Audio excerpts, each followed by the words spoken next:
A lot of people have questions about emergency contraception, like what is it and how effective is it? And also, what are the side effects commonly associated with its use? Emergency contraception is used after a couple has had unprotected intercourse, and sometimes when its use may be appropriate include if a condom breaks, or if a cervical diaphragm moves out of place, or maybe a girl is forced to have unprotected sex. Those are all perfectly legitimate times when this may help prevent pregnancy. Emergency contraceptive pills are also known as the morning after pill, and the name's a little deceiving because you don't need to wait until the morning after.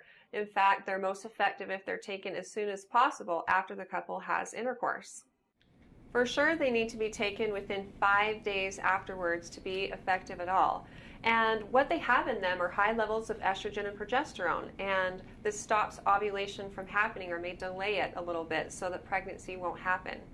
Now, it's not perfectly effective, just like all forms of birth control.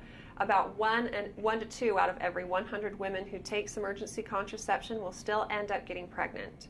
And if it's taken after fertilization has already happened, it's not going to stop the pregnancy from progressing.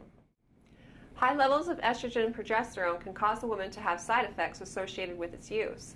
The woman may experience nausea and vomiting and breast tenderness and headaches after taking the pill. And these things are also commonly associated with pregnancy. So a lot of women who take them think that they got pregnant. But the first sign of pregnancy is a missed period. So if you're suspicious of pregnancy at all, the best thing to do is to just wait and see if your next period starts as usual. But a side effect of emergency contraception can also be delayed onset of a woman's period. So basically, if it doesn't start as you expect it to, then take a home pregnancy test to either rule out or confirm that is the cause. Wait a week or two and see if your period starts. And if it hasn't, then retest. And if it continues to be delayed, it could be due to the use of the emergency contraceptive pill. But call your doctor if you have any questions about it, especially if you go 3 months or more without a period, or you have other unusual bleeding patterns that are concerning to you.